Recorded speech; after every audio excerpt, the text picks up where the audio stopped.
Today we're gonna talk about how to organize your exchange year abroad. So basically what's best to do is just like deep dive into the web and find as many as you can. And then you can compare them based on their costs, on the due dates of the application and the personal feasibility. Once you narrow it down, you can just like select a couple of them and set a call with them in order to understand if they're actually what they're looking for. In this call, you can have just like general questions based on how they handle the program, how they handle certain situations, and how they organize everything. And once you have this information, you can just compare the few that you have and understand and select the one that you like more. So there is no specific breakdown cost. The agency itself is definitely gonna tell you like, oh, the flights normally cost around 1,500, or we pay the family $3,000 per month. So there is no specific track of all the expenses that you have. You just like give this full amount of the agency and they're gonna do the whole work for you.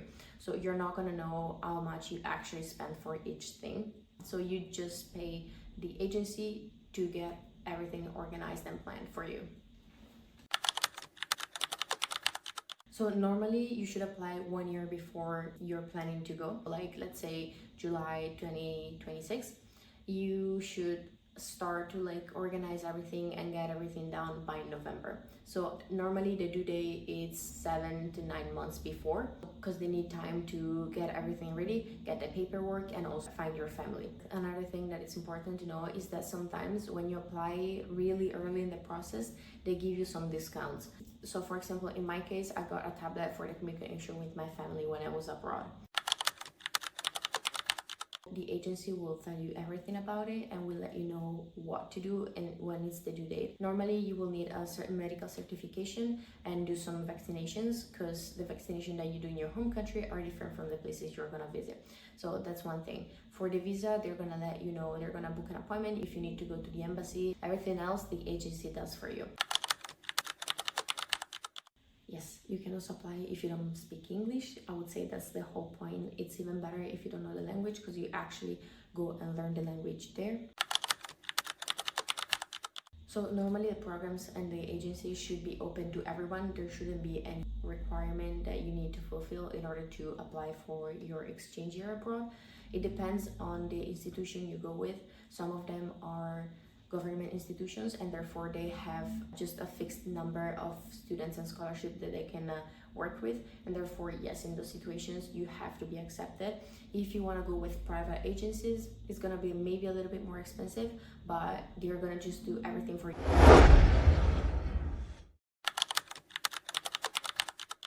So for the flights, you don't have to look for anything. The agency is going to do everything for you. So they're going to book your round trip flights, and if you have any problem, you would just let them know and we'll fix it for you. Yes, you need a visa to go on exchange year. So it actually depends on the state and the country you're planning to go visit. So for example, when I went to the United States, I did my visa about 2 months before leaving, and I got it in like less than 2 weeks, I think it was. So when you land in your host country, your host family will pick you up and they will just bring you home, and from there it will start your whole experience abroad. Yes, you can travel while you're there, and yes, you can also visit other states. However, you need the permission of your tutor and you need to travel with your host family, just because they have the responsibility, and so if something happens to you, it's gonna fall onto them and they have to take responsibility for that. There is some exceptions when you actually travel with the programs that are really planned from your agency, because for example, if you're in the United States and you want to go to Hawaii, the agency I went with organized a Hawaii experience, so you could go with the agency to the Hawaii and come back, but you were still under the agency responsibility. So that's the case. And if you want to travel abroad to another country, if it's possible to leave the country that is hosting you, so for example, I was in the United States, I was planning on going to Canada, I was able to get a visa to go to Canada and come back to the United States. That was not a problem. However, you have to talk about it with your tutor and your family as well, and let always the agency know that you're planning on doing these kind of things, because it can get serious if you go abroad without any visa and it's difficult to come back. Most of the agencies actually prepare an orientation when you are about to leave the country. So it's normally like 2 days before you leave, they're gonna have like a orientation online or in person where they like help you understand cultural differences, whereas language. So it's just gonna be like an overview of how the program is gonna work, what problems can come up, how to solve the problems, how to communicate, and stuff like that.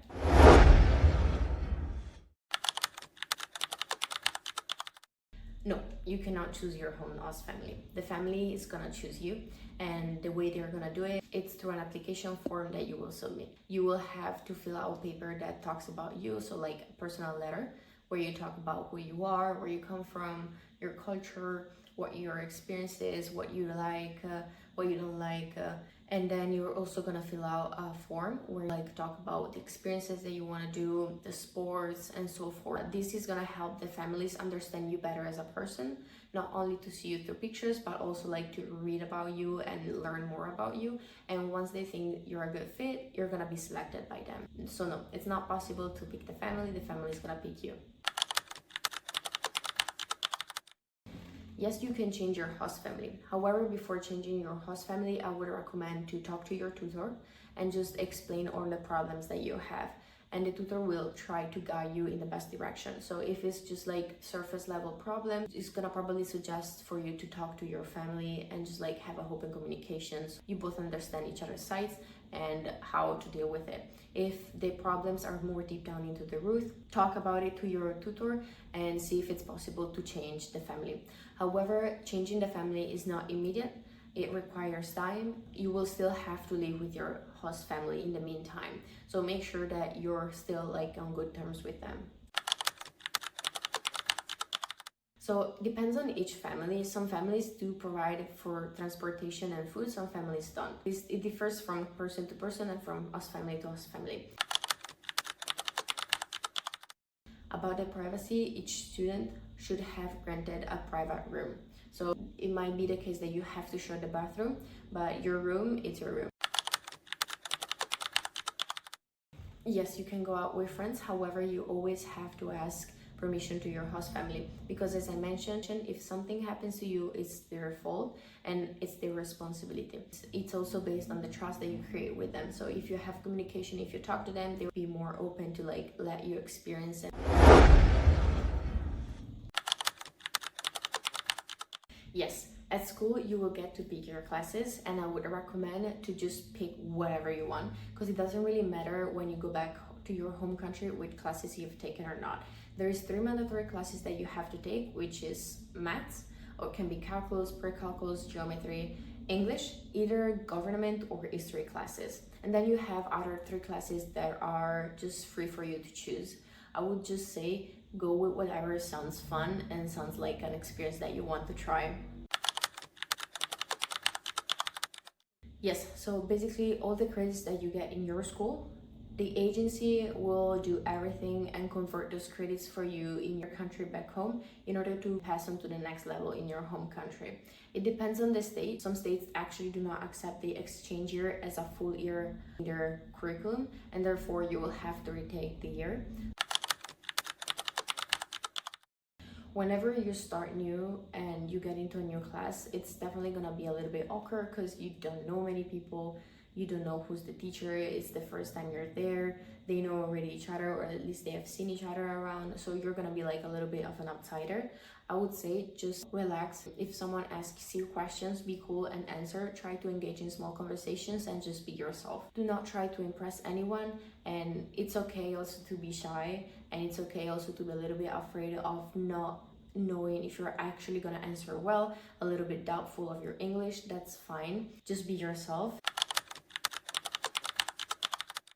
Yes, you should be able to join sports clubs. It might be the case that you cannot get into the varsity teams, which are like the top level teams in the school, but you may join other teams that will practice the same sport. So most of the high school don't really have a specific dress code. It might be the case that they require you to have a uniform if you go to a private school.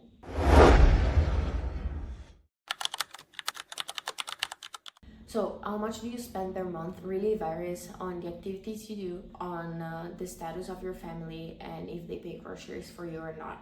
Because my family was paying for my groceries, I was able just to spend about $200 per month, and that was mainly for activities or sports or equipment that I needed for school. So it was just like small expenses. However, if you have to pay groceries for yourself as well, it gets a little bit more expensive and you get around your $300-400 per month. No, you cannot work as an exchange student abroad. I would recommend to have 2 credit cards, one Visa and one just like normal credit card for your own country that works worldwide.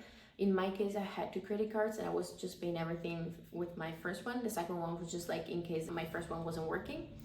And you don't really need cash to go around. You can just use the card everywhere. And no, you don't need to open a bank account. Yes, the insurance is included in the agency package, and when you talk to your agency and you're trying to decide which agencies to pick, I would recommend to ask it as a question. So the way you get around, it really depends. If you're in a big city, you might need either the subway or the tram or taxis. However, I would say that's definitely not the case, because most of the exchange students don't really end up living in big cities like New York. They end up living in small cities, and to get around, they just need either their host parents to drive them around, or they would just like take the school bus to go to school.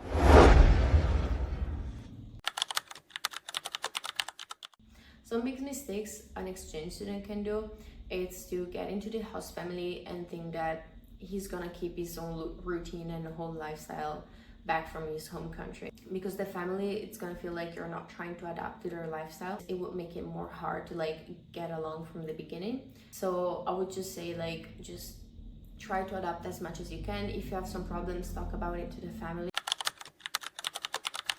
Plug adapters. We have different plugs based on the country we live. Since we're gonna take everything with us, our laptop, computer, tablet, iPad, we need plug adapters to be able to recharge them.